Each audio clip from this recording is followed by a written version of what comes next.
This testimony comes from a Qatari heiress who wanted to share her story. Please pray for our sister. I wanted to be the first testimony on your channel.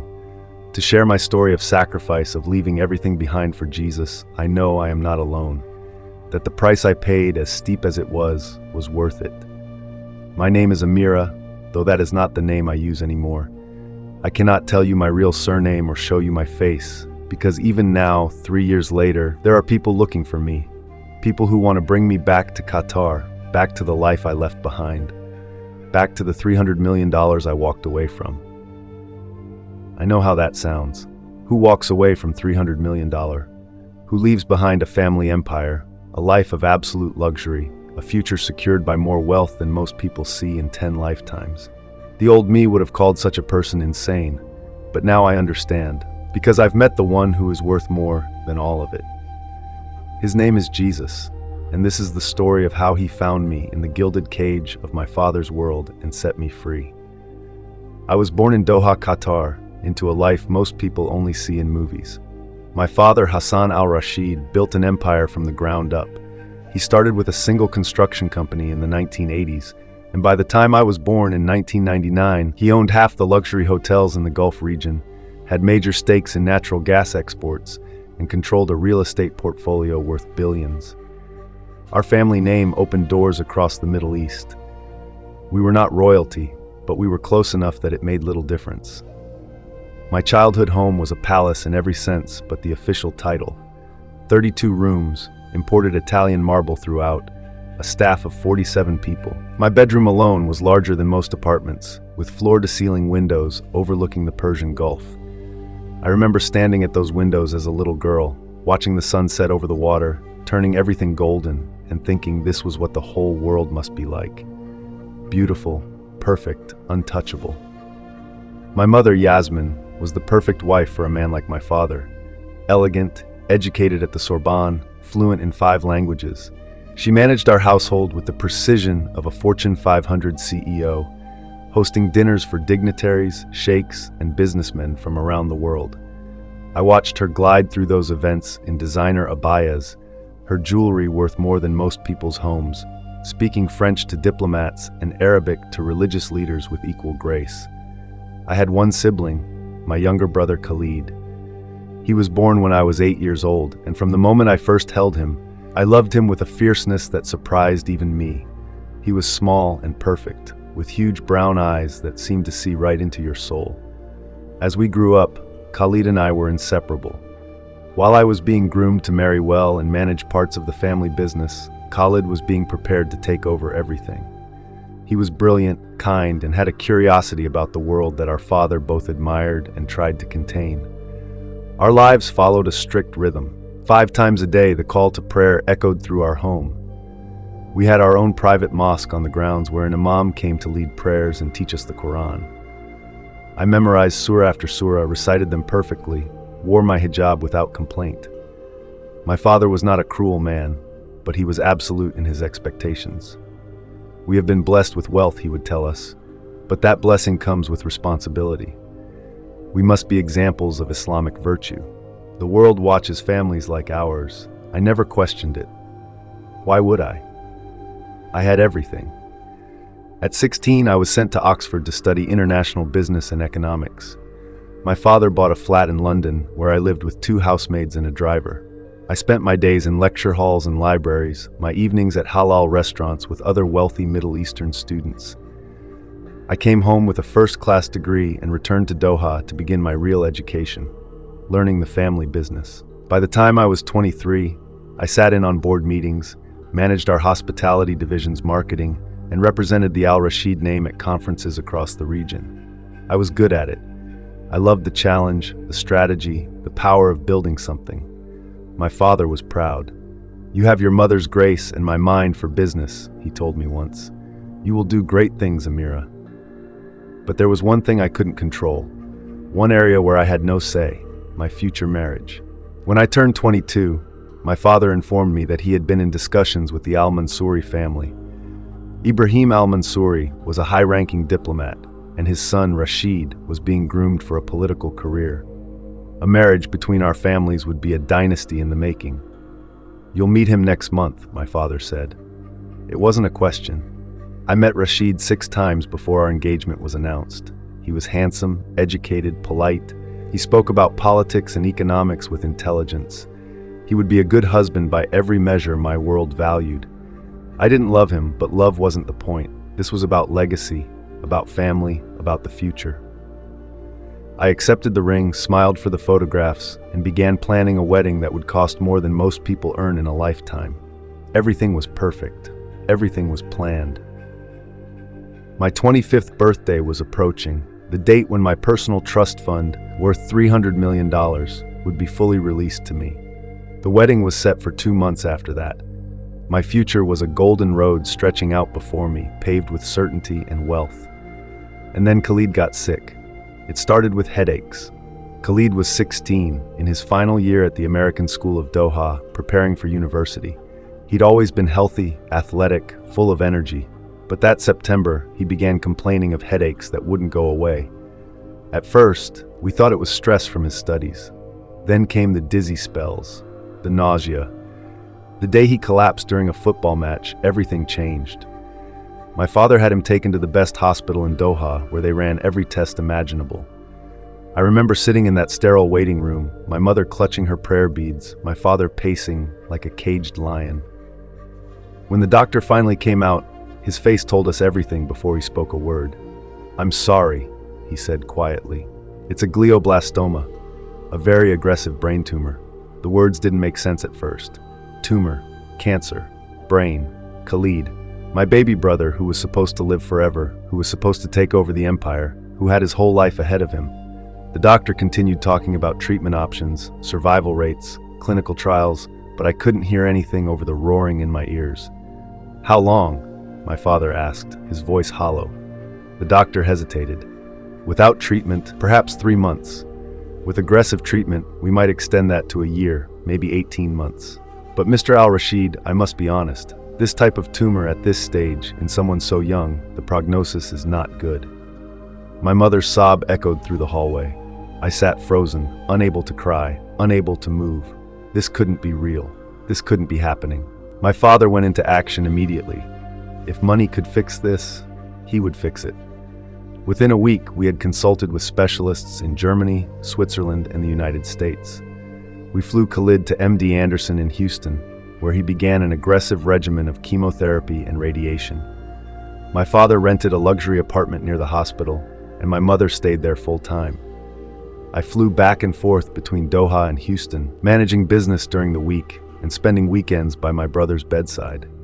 Watching Khalid go through treatment was like watching a light slowly dim. The vibrant, laughing boy I knew disappeared behind pain and nausea.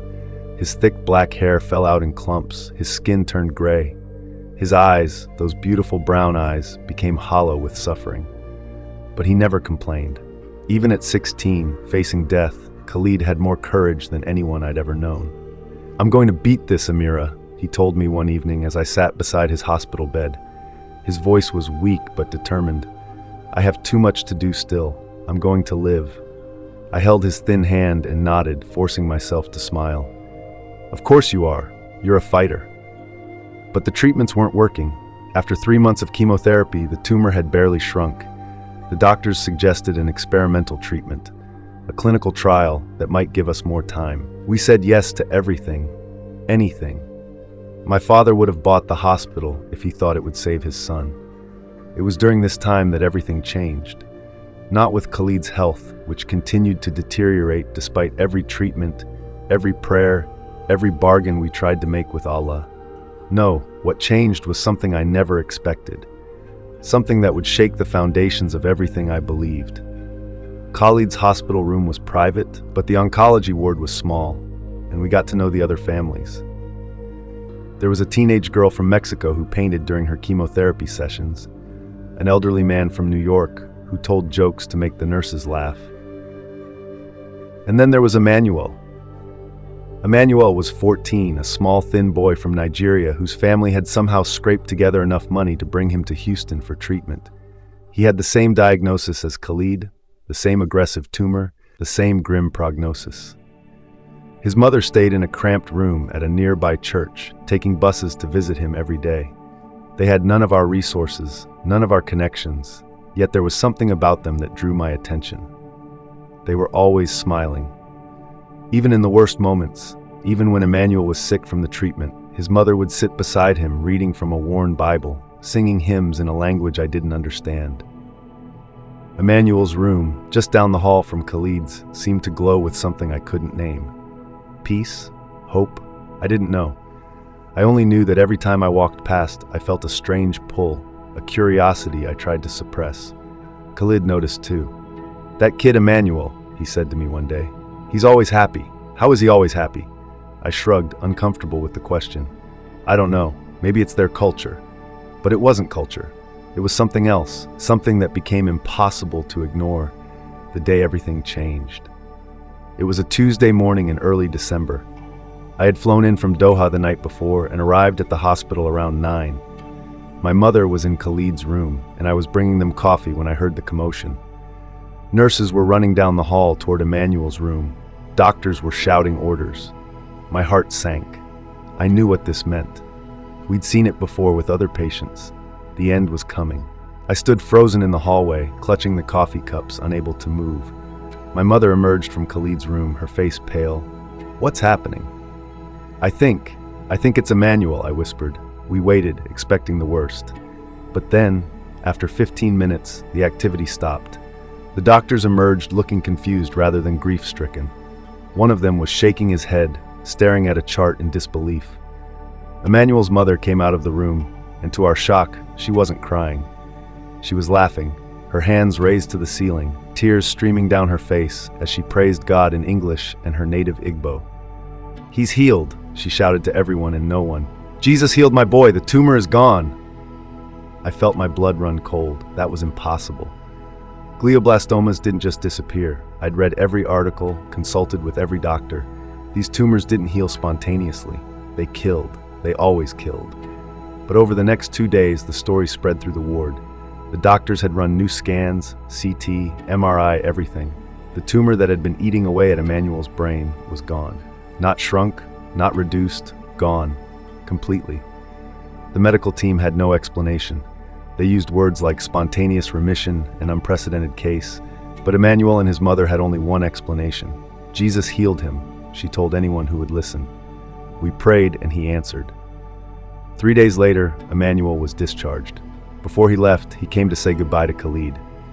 I was in the room when he arrived, standing beside my brother's bed. Emmanuel looked like a different person from the sick, weak boy we'd seen just days before. His eyes were bright, his smile radiant. "I wanted to tell you something before I go," Emmanuel said to Khalid, his voice soft but clear. "Jesus healed me. I know you're Muslim, and I respect that. But I had to tell you, he's real, he loves you, and he can heal you too." My mother stiffened beside me. I felt a flash of anger. How dare this boy come in here and proselytize to my dying brother? But Khalid's response surprised me. "How do you know?" Khalid asked, his voice barely above a whisper. "How do you know it was him?" Emmanuel smiled. "Because I saw him. 2 nights before the doctors found the tumor was gone, I had a dream. He came to me, wearing white, and he touched my head. When I woke up, I knew I was healed." My mother moved to usher Emmanuel out, but Khalid held up a weak hand. "Thank you," he said simply. "Thank you for telling me." After Emmanuel left, my mother and I didn't speak about what he'd said. We couldn't. In our world, such talk was dangerous, heretical. We returned to our prayers, to our supplications to Allah, to our desperate bargaining. But I could see something had shifted in Khalid's eyes. A question had been planted, and I feared where it might lead. Over the next 2 weeks, Khalid's condition continued to worsen. The experimental treatment wasn't working. The tumor was growing despite everything the doctors tried.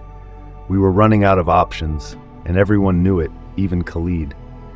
But something else was happening too, something I didn't discover until it was almost too late. I had returned to Doha for a week to handle some urgent business matters. My mother stayed with Khalid, calling me every evening with updates. "He's weak," she would say, her voice tight with suppressed tears. "But his spirits are strangely good. He's been watching videos on his iPad, educational things, he says."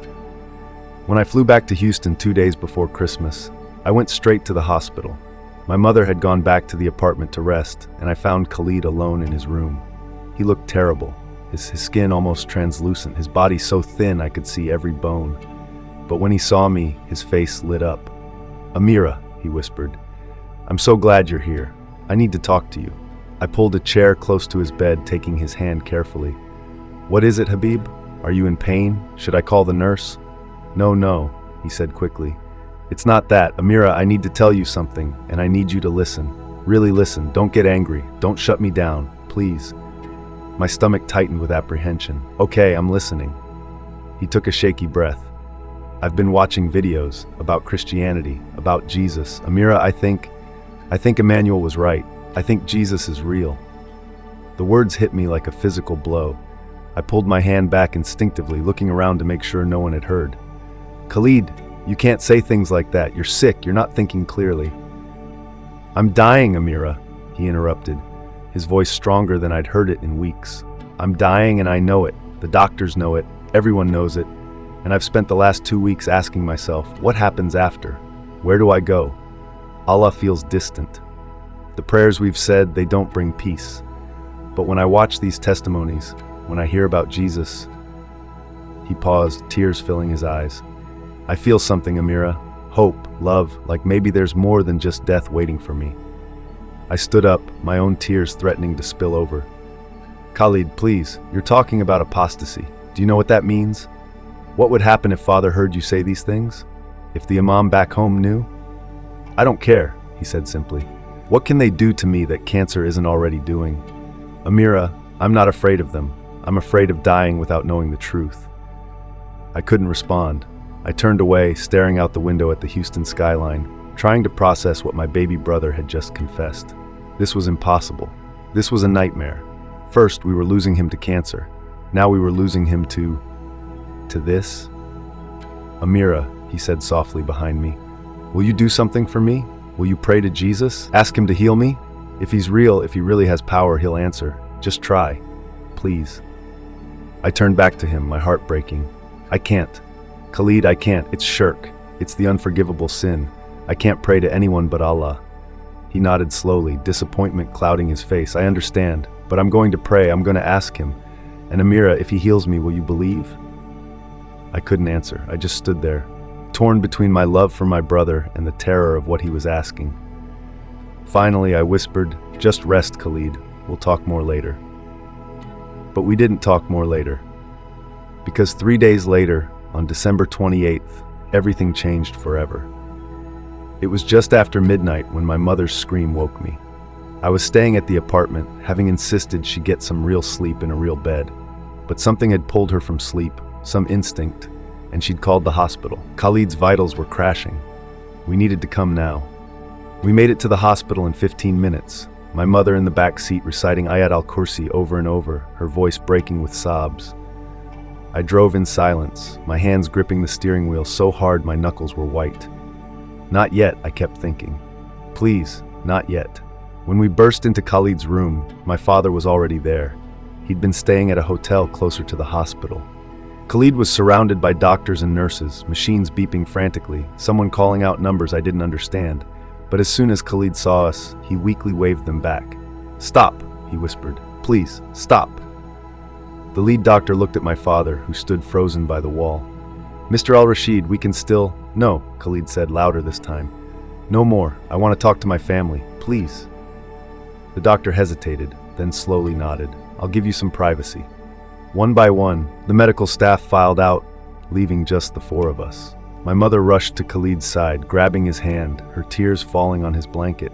"Habibi, my baby, don't give up. Fight, please fight." Khalid smiled at her, a peaceful smile that seemed impossible given the circumstances. "Mama, it's okay. I'm not afraid anymore." "Don't talk like that," my father said, his voice rough. "You're going to be fine. We'll find another treatment, another doctor." "Baba, stop," Khalid said gently. "We both know that's not true. I'm dying. But that's okay, because I know where I'm going." Something about the way he said it made the air in the room feel heavy. My father's eyes narrowed. "What do you mean? You know where you're going? Every Muslim who dies in faith goes to paradise. You know this." Khalid looked at me then, and in his eyes I saw an apology and a plea. I need to tell you all something. I need to be honest before. He paused, taking a labored breath. I'm not a Muslim anymore. I gave my heart to Jesus Christ 3 days ago. The silence that followed was deafening. My mother's hand flew to her mouth. My father's face turned dark red, a vein pulsing in his temple. I just stood there paralyzed. You what? My father said, his voice dangerously quiet. I prayed to Jesus, Khalid said, his voice weak but steady. I asked him to forgive me, to be my Lord. And Baba, something happened. I felt him. I felt his love. For the first time since I got sick, I felt peace. My father's hand shot out, gripping the bed railing so hard I heard it creak. You fool. You ungrateful, foolish boy. Do you know what you're saying? Do you know what sin you're confessing? Hassan, my mother whispered, but he ignored her. We have spent millions on you. Millions. The best doctors, the best treatments. We have prayed, fasted, given charity, and you repay us by committing apostasy, by spitting on your family, your heritage, your faith. Tears were rolling down Khalid's cheeks now, but his expression remained peaceful. I'm sorry I'm hurting you, but I'm not sorry for what I've found. Baba, I'm dying. In a few hours, maybe sooner, I'll be gone, and when I am, I'll be with him. I'll be home. You'll be in Jahannam, my father spat. Hell, that's where apostates go. No, Khalid whispered. I'll be in paradise, real paradise, because of what he did for me on the cross. My father looked like he might strike him, but my mother stood, placing herself between them. Enough, both of you. Whatever has happened, whatever madness has taken hold, this is still our son, he's still our Khalid, and I will not spend his last. She couldn't finish, breaking down into sobs. I moved to my brother's other side, taking his hand. It was so cold, so fragile. Khalid, I whispered, are you sure about all of this? He smiled at me, squeezing my hand weakly. More sure than I've been about anything in my life. Amira, he's real. He loves you too. He's waiting for you. I wanted to argue, to tell him he was wrong, that the brain tumor had affected his thinking. But before I could speak, Khalid's eyes suddenly widened. He was looking at something beyond us, beyond the room, his face transforming into an expression of pure joy. Do you see him? Khalid whispered, his voice filled with awe. He's here. He's really here. Khalid? My mother's voice was panicked. See who? What are you talking about? But Khalid wasn't looking at us anymore. His gaze was fixed on the corner of the room, on something only he could see. Tears of joy streamed down his face. You came for me. You really came. Khalid, my father shouted, but my brother didn't respond. He's so beautiful, Khalid whispered. Everything they said, it doesn't even come close. Amira, don't be afraid. Follow him. He's worth everything. And then, with a final exhale that sounded almost like a laugh of pure delight, my baby brother closed his eyes and was gone. The next few minutes were chaos. My mother's wails, my father's roar of denial, doctors and nurses flooding back in, someone checking for a pulse we all knew wasn't there, someone else calling the time of death, 2:47 a.m. But I couldn't move. I stood frozen, staring at Khalid's face, because even in death he was smiling. I had seen death before, distant relatives, an elderly neighbor. Death made faces look empty, hollow, at rest at best. But Khalid looked joyful, like he'd just seen the most beautiful thing in the world and couldn't stop smiling about it. What if he was right? What if he really had seen something? Someone? The thought terrified me more than anything ever had before. We brought Khalid's body back to Doha 3 days later. My father had arranged for immediate burial according to Islamic rites, despite Khalid's deathbed confession. He was sick, my father said curtly. The tumor affected his mind. We will speak no more of his delusions. But we all knew the truth. The servants whispered about it. The imam who performed the funeral prayers seemed uneasy, as if he suspected something was wrong.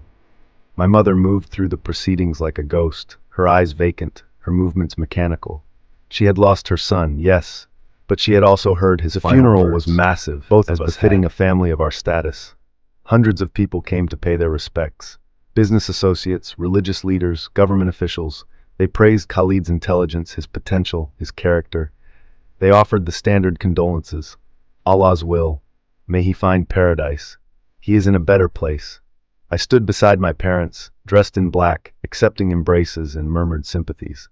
But inside, I was screaming, because all I could see was Khalid's face in those final moments. All I could hear were his words. He's worth everything. My engagement to Rashid was postponed out of respect for our mourning period. My 25th birthday came and went unmarked in early January. The $300 million trust fund was officially released to me, but I barely noticed. Money meant nothing. It hadn't saved Khalid. It hadn't given him one more day, one more hour. For weeks after the funeral, I moved through life in a fog. I attended business meetings but couldn't focus. I prayed 5 times a day, but the words felt empty. At night, I would lie in my bed, staring at the ceiling, and think about my brother, about his courage, about his certainty, about the smile on his face as he died. One night, about a month after Khalid's death, I couldn't sleep. It was 3 a.m. and the house was silent. I got up, wrapping a robe around myself, and walked through the darkened hallways to Khalid's room. My mother had left it exactly as it was, unable to pack away his things. I pushed open the door and stepped inside. His scent still lingered faintly. His books were still on the shelf. His desk was still cluttered with papers and pens. I sat on his bed, running my hand over his pillow, and finally, I broke. I sobbed harder than I ever had in my life, curling into a ball on his bed, clutching his pillow to my chest. "Why?" I whispered into the darkness. "Why did you leave me? Why were you so sure? How could you smile like that?" In the silence that followed, I heard Khalid's voice in my memory. "Amira, will you do something for me? Will you pray to Jesus?" I had refused. I had been too afraid. And now he was gone, and I would never know, never understand what he had found that gave him such peace. Almost without thinking, I pulled out my phone. My hands trembled as I opened the browser. I hesitated, looking around the room as if someone might burst in at any moment. Then, slowly, I typed the same words Khalid must have typed weeks earlier. Jesus testimonies from Muslims. The screen filled with results. Videos, articles, testimonies from people all over the world. People who looked like me, spoke like me, came from families like mine. People who had found something that changed everything. I clicked on the first video. A woman in a hijab, her face carefully obscured, speaking in Arabic. "I was born in Egypt," she began. "I memorized the Quran. I prayed faithfully, but I always felt empty, until the day I called on the name of Jesus." I watched that video, then another, then another. For hours, I sat in my dead brother's room, my phone's brightness turned down to almost nothing, headphones plugged in, listening to story after story. People healed, people saved from impossible situations, people who had dreams and visions, people who spoke of a love they'd never known before. One man's testimony struck me particularly hard. He was from Saudi Arabia, like me. He described the emptiness I felt, the fear I knew, the impossible choice he'd had to make. "I lost everything," he said. "My family, my business, my country. But I gained something worth infinitely more. I gained him." As the sun began to rise, painting Khalid's room in shades of pink and gold, I closed my eyes and whispered words I never thought I'd say. "Jesus, if you're real, if you really saved my brother, show me. I'm not asking you to save me yet. I don't even know if I believe, but show me you're there. Help me understand what Khalid found." Nothing dramatic happened. No lightning, no vision, no voice from heaven. But as I sat there in the growing light, I felt something, a warmth, a presence. Like I wasn't alone in the room anymore. And for the first time since Khalid's death, I felt a flicker of something that might have been hope. Over the next 3 months, I lived a double life. By day, I was Amira al-Rashid, daughter of Hassan al-Rashid, heir to a fortune, engaged to be married, managing hotels and attending board meetings. I wore my designer abayas, I attended Friday prayers at the mosque, I smiled and nodded and played my part perfectly.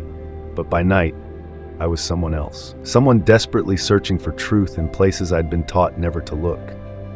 I became an expert at covering my tracks. I used a VPN to hide my internet activity. I created secret email accounts under false names.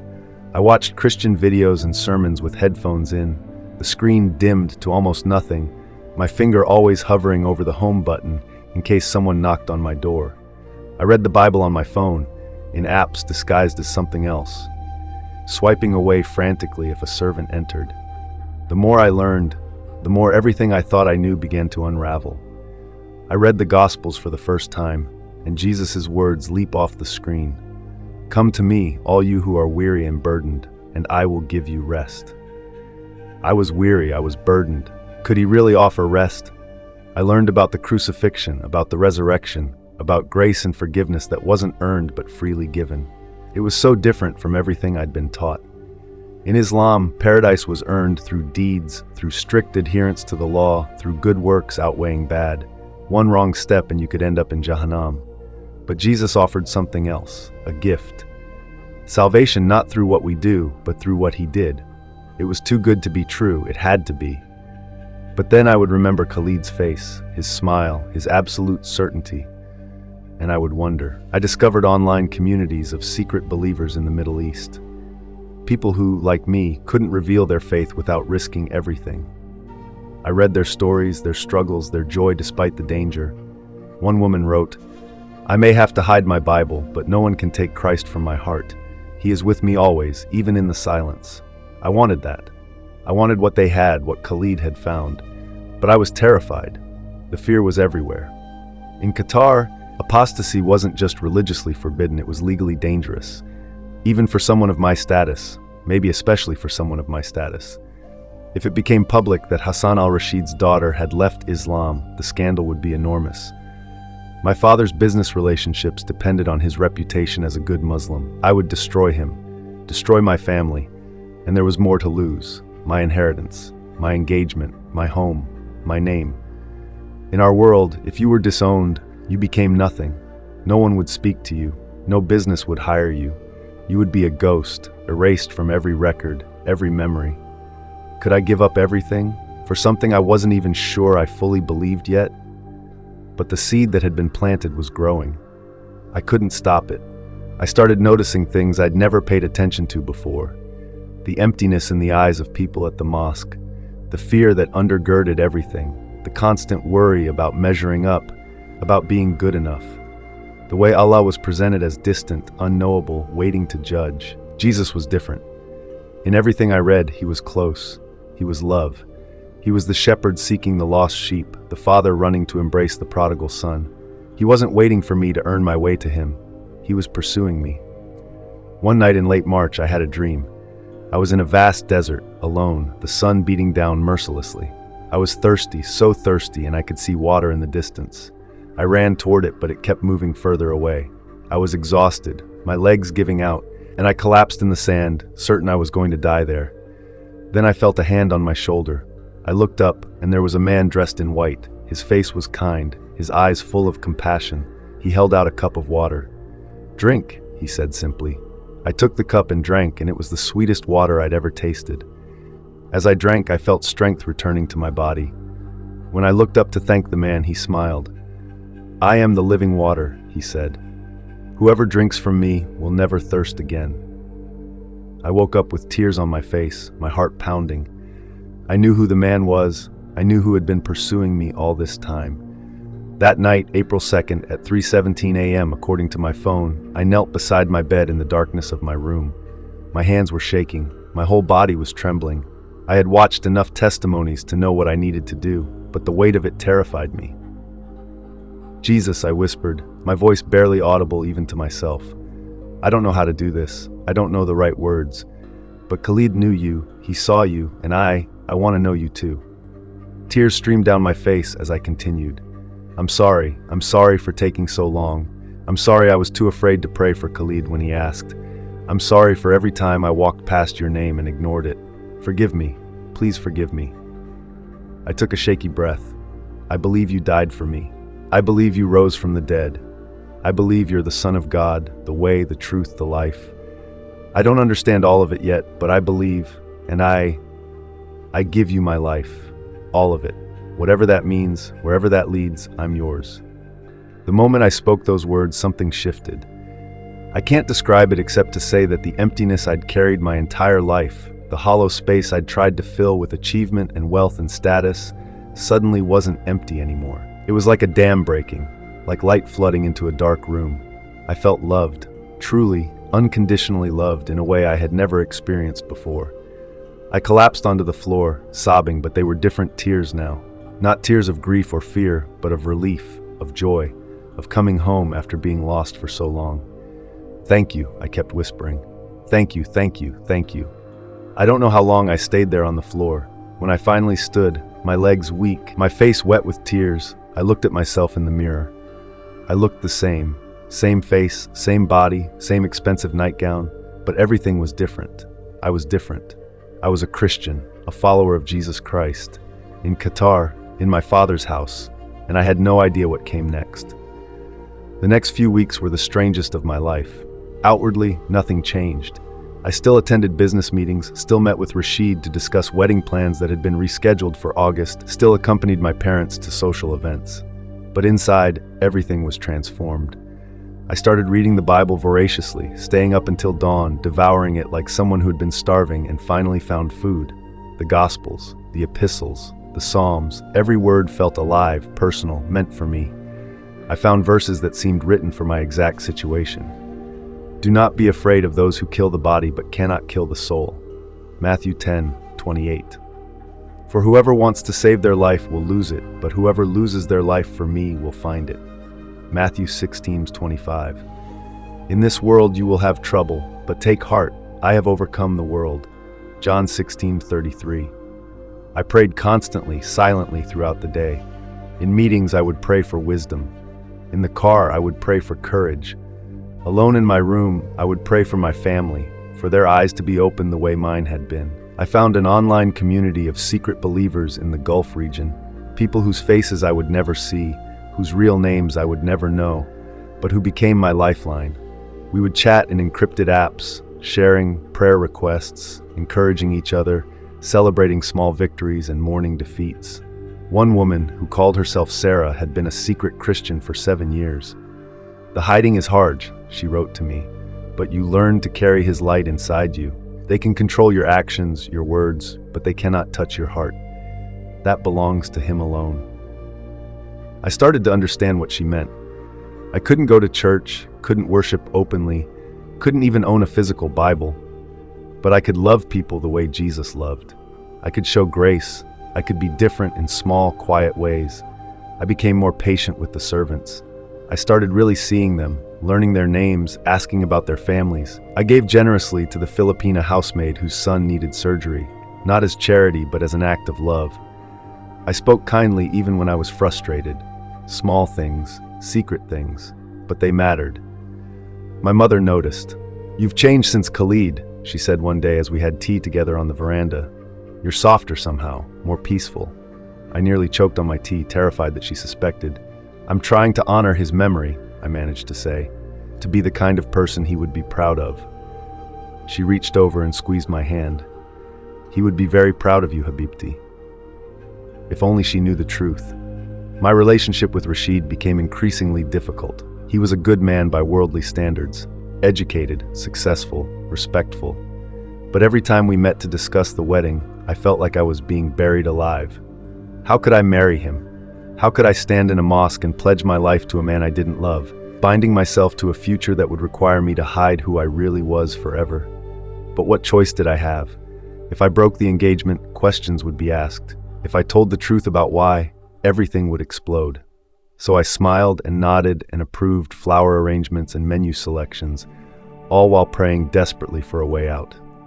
"Jesus," I would whisper at night, "I trust you, but I don't see how this ends. Show me what to do." The answer came in the most unexpected way. It was a Tuesday in mid-May when everything fell apart. I had been a Christian for about 6 weeks, careful, cautious, hiding every trace of my new faith. But I made one mistake. One small, stupid mistake that cost me everything. I had downloaded a Bible app on my phone, disguised with a false name and hidden in a folder with other apps. But late one night, exhausted after a long day, I fell asleep with the app still open, my phone lying beside me on the bed.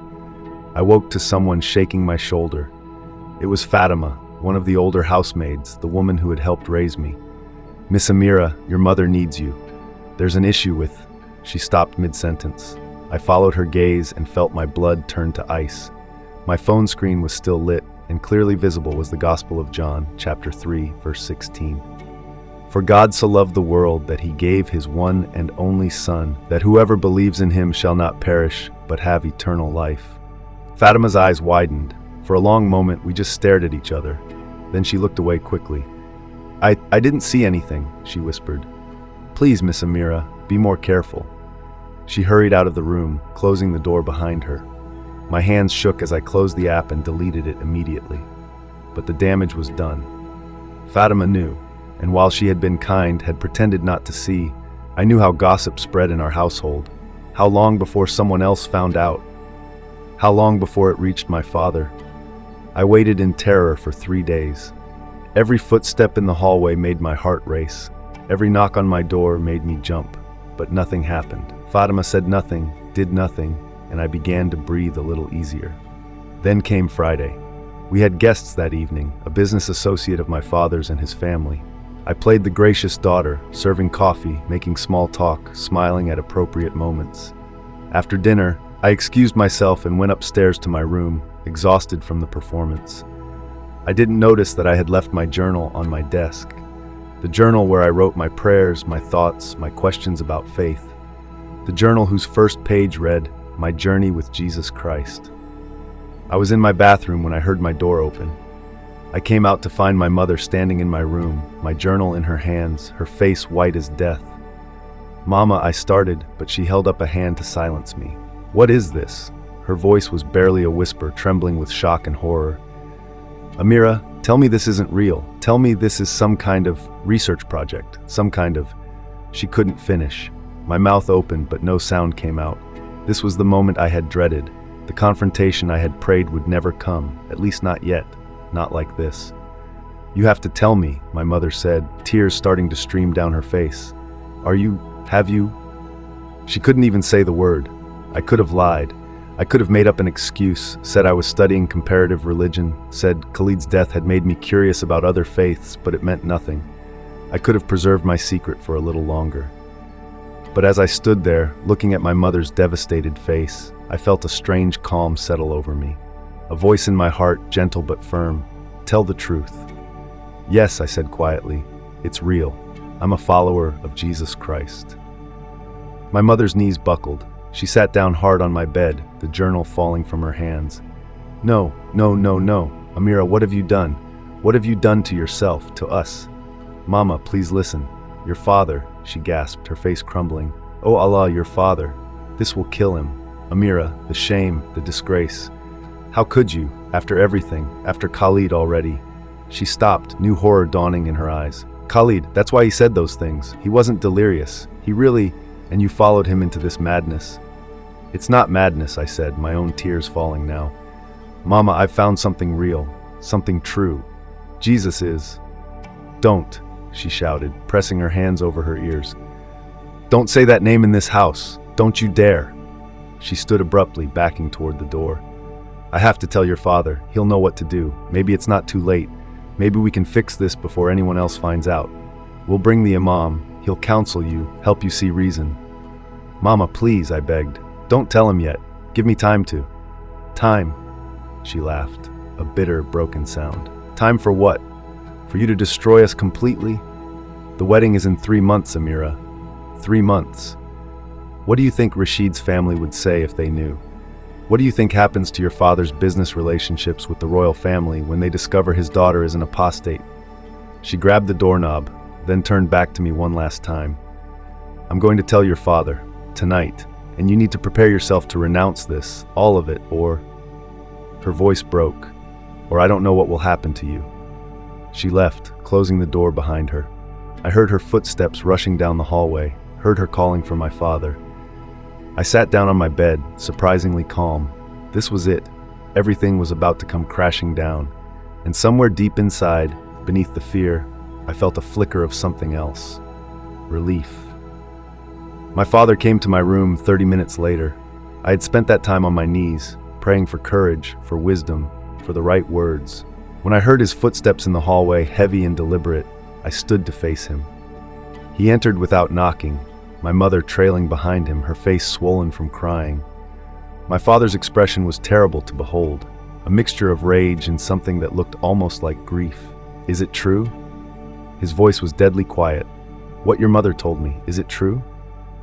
I took a breath, remembering Jesus' words, "Whoever acknowledges me before others, I will also acknowledge before my Father in heaven." This was my moment. "Yes, Baba, it's true. I believe in Jesus Christ. I'm a Christian." The slap came so fast I didn't see it coming. My head snapped to the side, my cheek exploding with pain. I stumbled but caught myself on the desk. "Hassan!" my mother cried out, but he ignored her. "How dare you?" he said, his voice shaking. "How dare you speak that heresy in my house? After everything I have given you, everything I have built, you would throw it all away for this cult?" I straightened, my cheek throbbing, tasting blood in my mouth. "It's not a cult, Baba. It's the truth. Jesus died for me, for all of us. He rose from the dead. He's alive. Enough!" he roared. "I will not hear this blasphemy. You have been poisoned, corrupted. First Khalid with his dying delusions, now you. What happened? Who did this to you?" "No one did this to me," I said, my voice steady despite my racing heart. "I found him myself. I saw what he did for Khalid, the peace he gave him, and I wanted that peace too." My father's face twisted with fury. Khalid died in disgrace, turning his back on Allah in his final moments. And now you want to follow him into hellfire? I won't allow it. He pulled out his phone. "I'm calling Sheikh Abdullah. He will come tonight. You will meet with him. You will recant this madness, and we will never speak of it again." "I can't do that, Baba." He froze, staring at me as if I'd grown a second head. "What did you say?" "I can't renounce my faith. I won't. Jesus is Lord. He's my Savior. I love him more than my own life." The silence that followed was suffocating. My father's hand slowly lowered, his phone forgotten. When he spoke again, his voice was cold. "Then you leave me no choice." He turned to my mother. "Get out. What I have to say to her should not be heard by you." My mother hesitated, then fled, sobbing. The door closed behind her with a soft click. My father walked to the window, his back to me, his hands clasped behind him. "You understand what apostasy means in our faith, in our country, in our family." "Yes," I whispered. "If this becomes public, you could be arrested, tried. At minimum, you would be imprisoned. At worst." He didn't finish. He didn't need to. "But beyond even that, you would destroy our family. Everything I have built, the respect, the relationships, the business, all of it depends on our reputation, on being known as a good Muslim family. Your brother's death was already difficult to explain. If word spreads about what he said on his deathbed, if people learn that Hassan al-Rashid's children are apostates," he turned to face me, "it would be the end of everything." "I'm sorry," I said, and I meant it. "I never wanted to hurt you, but I can't deny him. Not even for you." My father studied me for a long moment, his expression unreadable. "Very well, then here's what will happen. Tomorrow morning, Sheikh Abdullah will come. You will meet with him privately. He will counsel you, pray with you, help you see reason. If you recant, if you return to Islam, we will say you were grieving, confused, led astray by your sorrow over Khalid. We will move forward with your wedding as planned. Your inheritance will be secure, and we will never speak of this again." He paused, his eyes hard. "But if you refuse, if you persist in this apostasy, then you are no longer my daughter. You will be disowned completely. Your inheritance will be revoked. Your name will be stricken from our family records. You will leave this house with nothing, and you will never be allowed to return. You will be dead to us." My knees felt weak, but I forced myself to stand straight. "And what about the wedding?" "The wedding will be cancelled.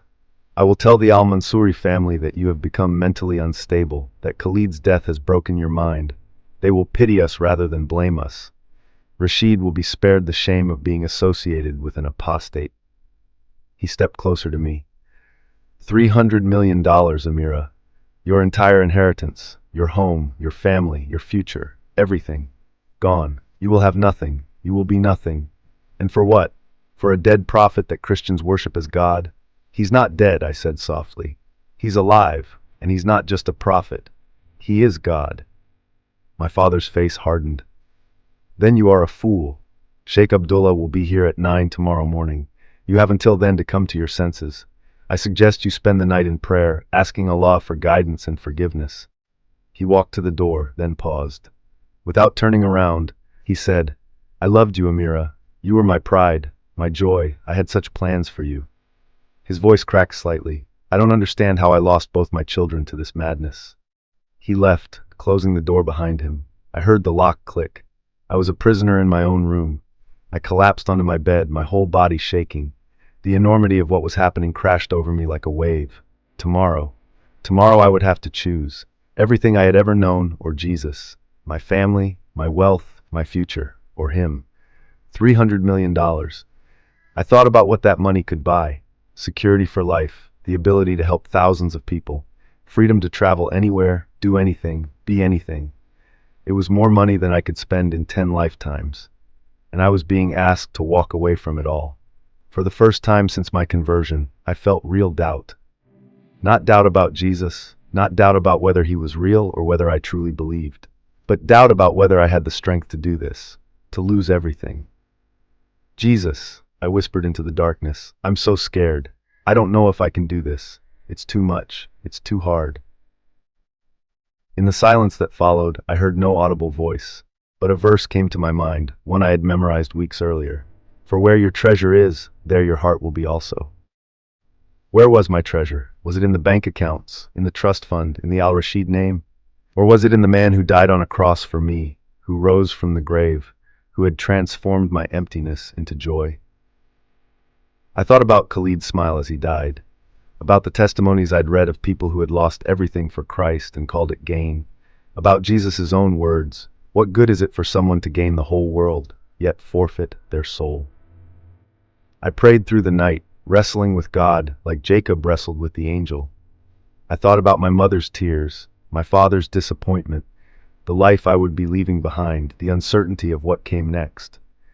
But I also thought about the love I'd experienced since giving my life to Christ, the peace that had filled the emptiness, the way everything made sense now in a way it never had before. And I knew, deep in my bones, that even if I lost everything else, I couldn't lose him. As dawn broke over Doha, painting my room in shades of pink and gold, I made my decision. I chose Jesus. Sheikh Abdullah arrived precisely at 9, as my father had promised. He was an elderly man, respected throughout Qatari for his knowledge and his position at the Grand Mosque. I had known him my entire life. He had taught me and Khalid the Quran when we were children. He came to my room accompanied by my father. My mother was not there. I learned later that she had taken to her bed, unable to face what was happening. Amira, Sheikh Abdullah said gently, settling into a chair while my father stood by the door like a sentinel. Your father has told me of your confusion. I am here to help guide you back to the straight path. For 3 hours he tried. He quoted the Quran. He spoke of the dangers of being led astray. He explained Islamic theology, pointing out what he saw as contradictions and impossibilities in Christianity. The Trinity made no sense. Jesus couldn't be God and man. The crucifixion was a lie. The Bible had been corrupted. I listened respectfully, but I also answered. I had spent months studying, reading, learning. I spoke of prophecies fulfilled, of the historical evidence for the resurrection, of the transformation Jesus had made in my life and in Khalid's final moments. But most of all, I said quietly, I know he's real because I've experienced him. He's not distant like Allah always felt. He's close. He's personal. He loves me not because of what I do, but because of who he is. Sheikh Abdullah's expression grew stern. You speak of feelings, of personal experience, but feelings are not truth. The Quran is truth. The word of Allah is truth. With respect, Sheikh, I believe the Bible is truth, and more than that, Jesus is truth. He said, I am the way, the truth, and the life. The Sheikh turned to my father. She is lost to reason. The corruption is deep. I recommend you take her to a facility where she can receive intensive counseling. There are places that specialize in dealing with those who have been influenced by Western ideas. My father nodded grimly. Thank you, Sheikh Abdullah. I will consider it. After the Sheikh left, my father stood in the doorway, looking at me with an expression I couldn't quite read. Anger, yes, but also something that might have been disappointment or even sorrow. Last chance, he said. Renounce this, come back to Islam, keep everything, or lose it all. I stood, my legs shaky but my resolve firm. I can't, Baba. I love you. I love Mama, but I love Jesus more, and I can't deny him, not for anything. For a long moment my father just stared at me. Then he nodded once sharply. So be it. You have 2 hours to pack one suitcase. Take only what you can carry. Everything else stays here. Your passport, your credit cards, your phone, all of it belongs to this family, not to you. You will leave with the clothes on your back and whatever personal items fit in one bag. Baba, you are no longer Amira al-Rashid. That girl is dead. Do you understand? Dead. You have no family, You have no inheritance, you have nothing. He pulled an envelope from his pocket and threw it on the bed. There is $5,000 in cash. Consider it charity. It is more than you deserve. After you leave, do not attempt to contact anyone in this family. Do not come back to this house.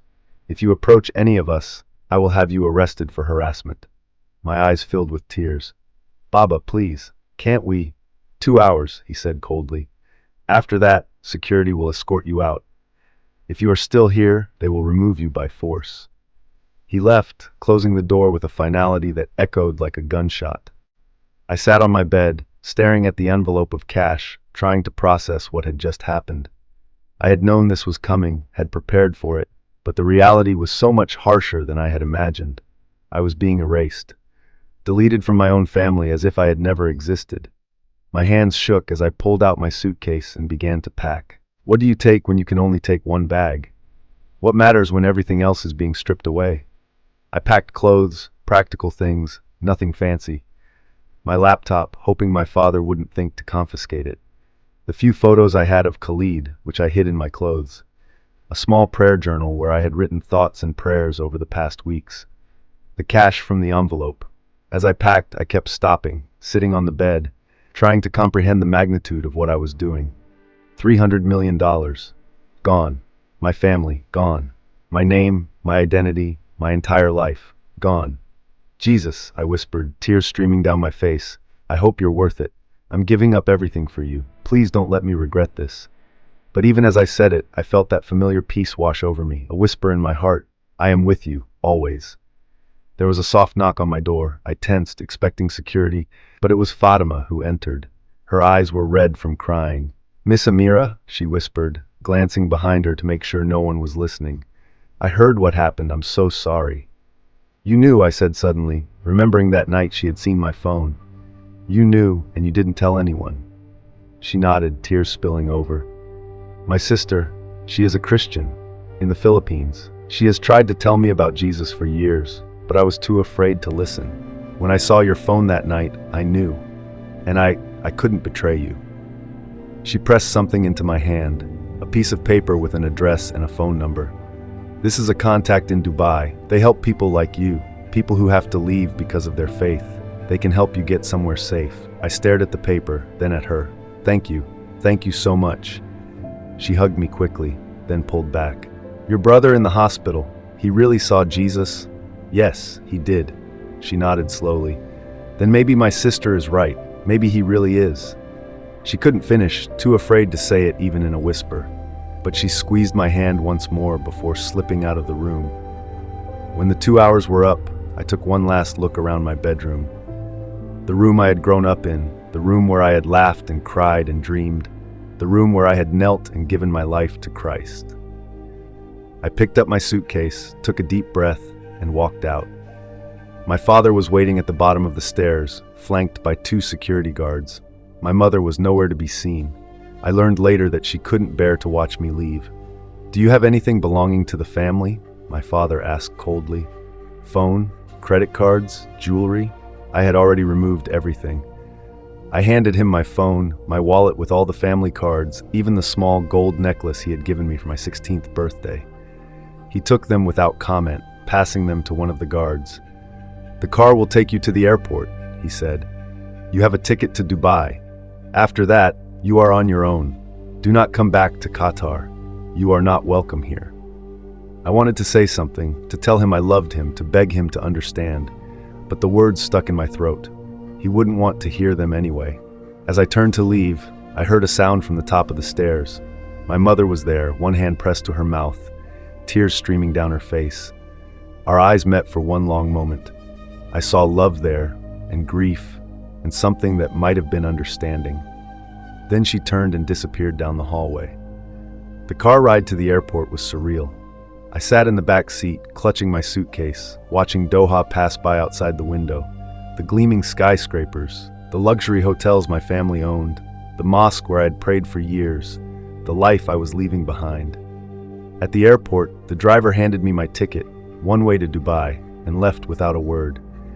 I stood alone in the terminal, surrounded by travelers, feeling completely untethered. Who was I now? Not Amira al-Rashid. That person no longer existed. just Amira, a woman with one suitcase and $5,000, no family, no home, no plan. As I waited for my flight, I pulled out the paper Fatima had given me and stared at the address, my lifeline to whatever came next. Jesus, I whispered, I've lost everything for you. Please show me you're worth it. Please show me this wasn't a mistake. My flight was called. I picked up my suitcase and walked toward the gate, leaving behind a fortune, a family, and everything I had ever known. But I wasn't afraid anymore, because I wasn't walking alone. That was 3 years ago. 3 years since I walked away from the Al-Rashid fortune, from my family, from everything I had ever known. 3 years since I chose Jesus over $300 million. People always want to know if I regret it. If I lie awake at night thinking about the money I gave up, the life I could have had. The answer is simple, no, not even for a moment. The contact in Dubai that Fatima gave me was real. They were part of an underground network that helps believers escape persecution in the Middle East. They helped me get to Europe, helped me apply for asylum, helped me start over. The first year was hard, harder than I can express in words. I went from a palace with 47 servants to a tiny studio apartment in a city where I didn't speak the language. I went from designer clothes to secondhand jeans and t-shirts. I went from a personal driver to taking the bus, from gourmet meals prepared by private chefs to learning to cook simple pasta because it was all I could afford. I had to learn how to do everything, how to grocery shop, how to budget, how to take public transportation, how to live on a few $100s a month. Things everyone else learned as teenagers, I was learning at 25. There were nights I cried from loneliness. Nights I missed my mother so much, it physically hurt. Nights I wondered what my father was doing, whether he ever thought of me, whether he mourned the daughter he had erased. But there were other things too. Things that made it all worthwhile. Like the first time I walked into a church, a real church, with a cross on the wall and people worshiping Jesus openly, without fear. I sat in the back pew and sobbed through the entire service, overwhelmed by the beauty of it, the freedom of it. I could sing about Jesus, I could say his name out loud, I could raise my hands in worship. No one would arrest me, no one would disown me. I was free. Like the day I was baptized, I went under the water as someone without a name, without a family, without a past, and I came up as a new creation, a daughter of the King of Kings, richer than I had ever been, with $300 million in the bank, like the community of believers who became my new family. People who had also sacrificed everything for Christ. We understood each other in a way that people who haven't walked this path never could. They celebrated with me. They cried with me. They helped me find a job teaching English to refugee children. They showed me what the body of Christ really looks like. I teach now. I work with refugee children from Syria, Afghanistan, Somalia, places torn apart by war and persecution. Many of them have lost everything too. They understand what it means to start over with nothing, and I get to tell them about the one who makes everything new. I live simply. My apartment is small, my possessions few. I don't have a car or expensive clothes or any of the luxuries I grew up with, but I have something infinitely more valuable. I have Jesus. I have his presence, his peace, his love, and I have freedom. Sometimes I think about my old life, about the business meetings and the designer abayas and the luxury hotels, about Rashid, who I heard married someone else, a suitable match from another wealthy family, about my father's empire, which continues to grow, about the $300 million that would have been mine. And you know what? I don't want it back. Not for a second. Because I have something that all the money in the world couldn't buy. I have a relationship with the living God. I know the man who died for me, who rose from the dead, who calls me his beloved. I wake up every morning with joy. Real joy, not the fake happiness I used to wear like an expensive perfume. I have purpose. I have meaning. I have life. Real life. Abundant life. Jesus said, "What good is it for someone to gain the whole world yet forfeit their soul?" I used to think I understood that verse, but now I really understand it, because I had the world, or at least a significant piece of it, and it was empty. It was meaningless. It was a golden cage. Now I have nothing by the world's standards, and I have everything. The price was high, I won't pretend it wasn't. I lost my family, I lost my name, I lost a fortune. I live on a fraction of what I used to spend on shoes in a month. I may never see my mother again. My father has made it clear that I am dead to him, but I gained Christ. And as Paul said, everything else is rubbish compared to knowing him. I want you to understand something. I'm not special, I'm not particularly brave or strong. I'm just a woman who met Jesus and couldn't walk away, who loved him more than comfort, more than security, more than family approval, who took him at his word when he said he was worth everything. If you're reading this and you're in a similar situation, if you're hiding your faith, if you're facing the choice between Jesus and everything else, let me tell you, choose him. It won't be easy. The cost is real, but he is worth it. He is worth everything. There's a verse I cling to, one that has become my anthem. It's from Psalm 73. Whom have I in heaven but you? And earth has nothing I desire besides you. My flesh and my heart may fail, but God is the strength of my heart and my portion forever. God is my portion. Not money, not status, not family approval. God himself is my inheritance, and he is enough. I still pray for my family every single day. I pray that one day they will have the same encounter with Jesus that I had, that they will understand why I made the choice I made, that they will see that I didn't leave them because I stopped loving them, but because I found a love that was even greater. I pray especially for my mother. I know she thinks of me. Sometimes I imagine her walking past my old room or seeing something that reminds her of me, and I hope she knows that I would make the same choice again, not because she doesn't matter, but because Jesus matters more. And I pray for my father, the man who erased me from his life, who chose his reputation over his daughter. I pray that the Holy Spirit will soften his heart, that he will remember Khalid's smile as he died, that he will wonder, just for a moment, what we saw that was worth losing everything for. I've had dreams about Khalid.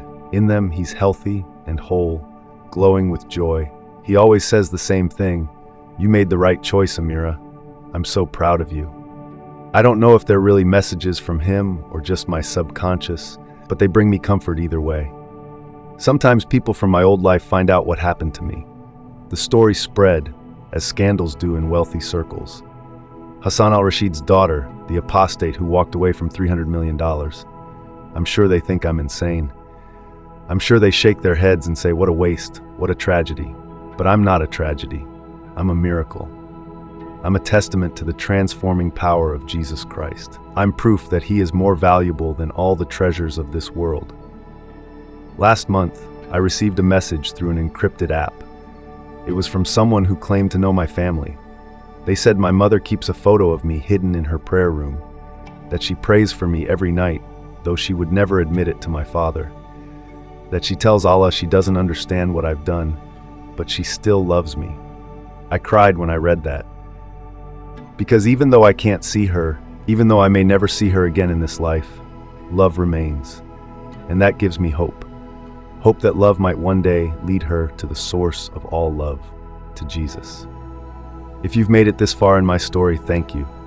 Thank you for taking the time to hear about what Jesus has done in my life, about the price I paid and the treasure I gained. Maybe you're in a similar situation.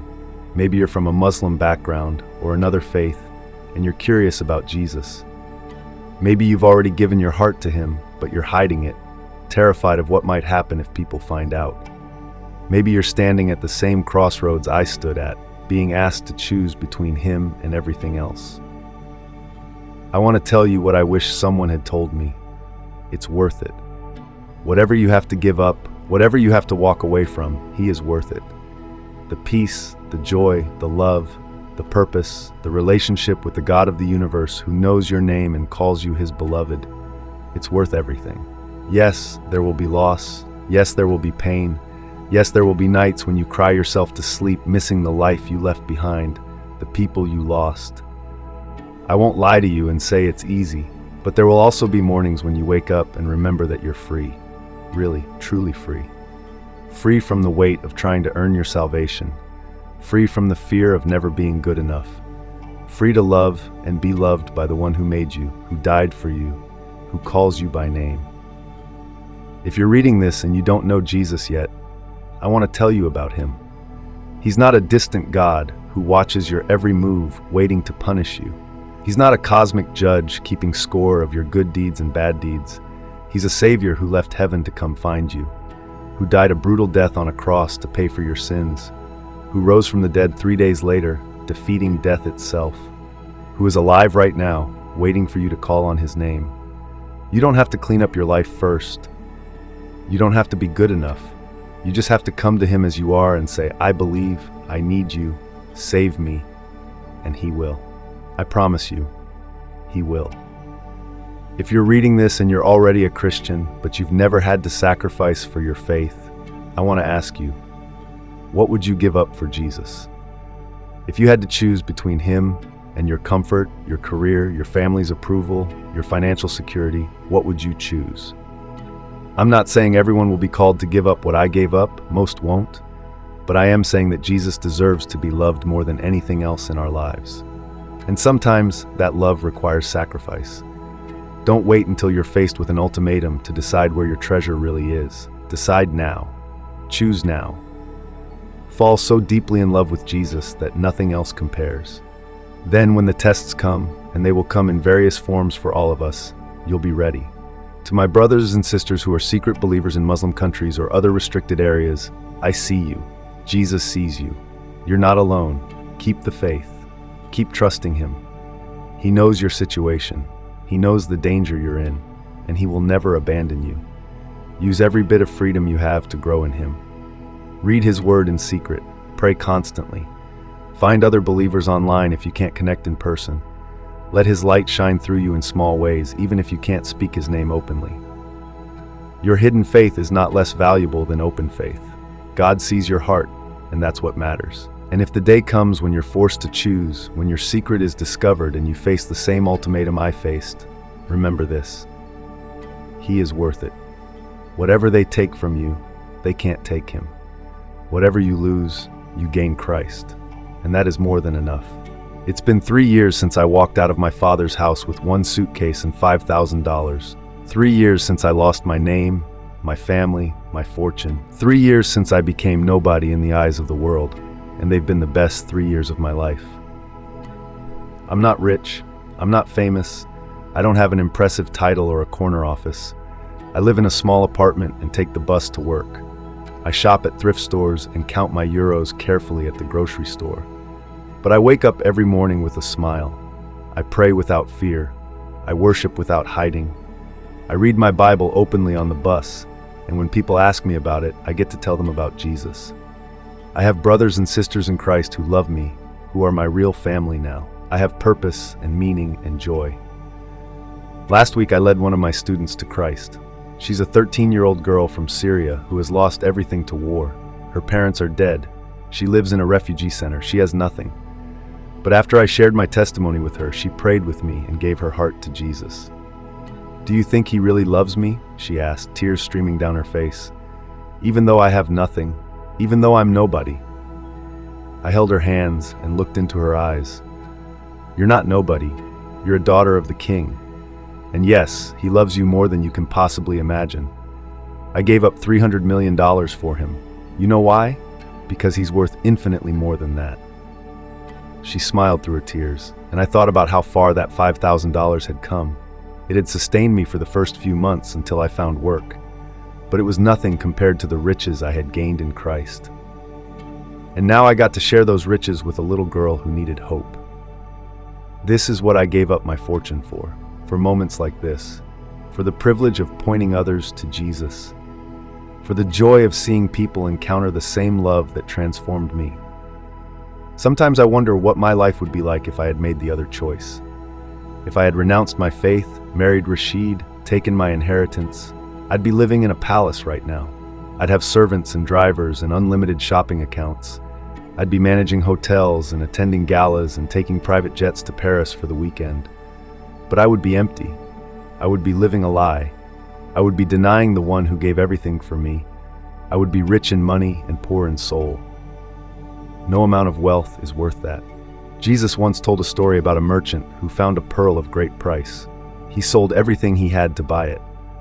Everything. And he did it with joy because he knew that pearl was worth more than all his other possessions combined. Jesus is my pearl of great price. And giving up my fortune to have him wasn't a sacrifice. It was the best investment I ever made. I don't know who will hear this testimony.